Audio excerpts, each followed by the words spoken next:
انا يا جدعان ادوني نص حظ الاهلي ده. انا عايز فرقتي يبقى معاها نص حظ الاهلي دوت بجد والله. يعني انا مش عارف مش طبيعي. مش طبيعي. وبسم الله ما شاء الله يعني. بيراميدز جون ابن كلب قاتل في يتطور. الدقيقة مفيش حتى 95. كلام. هم اباطرة الاقدام. انا مش هداف عارف. ناري. هداف مبروك رائع مبروك والله يعني. من احمد انت رمزي. حقك تفرح. انت تتبسط قوي بالجون ده.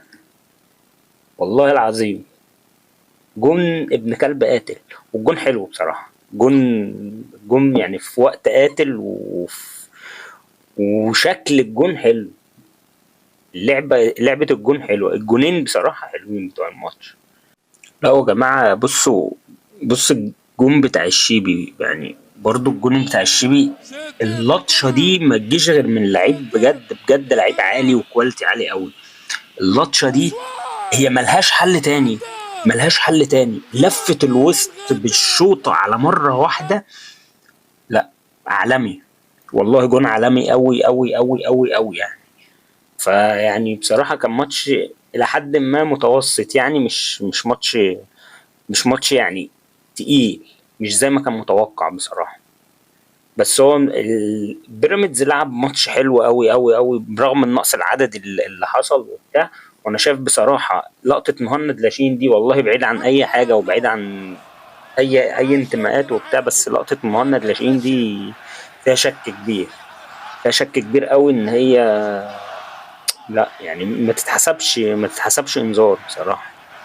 لان هو مش ما فيش شد واضح ان هو شد يعني ان هو واضح ومتعمد وبتاع. لا يعني هي بتبقى زي ايه زي تدخلات فرق سرعات وبتاع تقليل سرعة بتاع دي متاحة المفروض.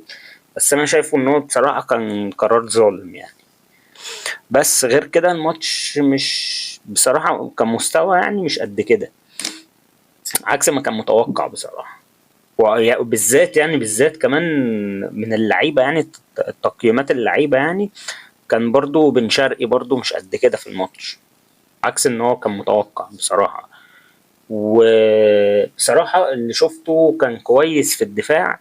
اللي كان كويس يعني في الدفاع الى حد ما دفاعيا. احمد سامي بتاع بيراميدز. احمد سامي كان ممتاز بصراحه. في الماتش يعني اللي ابرز الناس اللي شفتها بالنسبه لي يعني امام عاشور. امام عاشور كان عنده روح قتاليه كده في الماتش. غير عاديه ومش طبيعيه.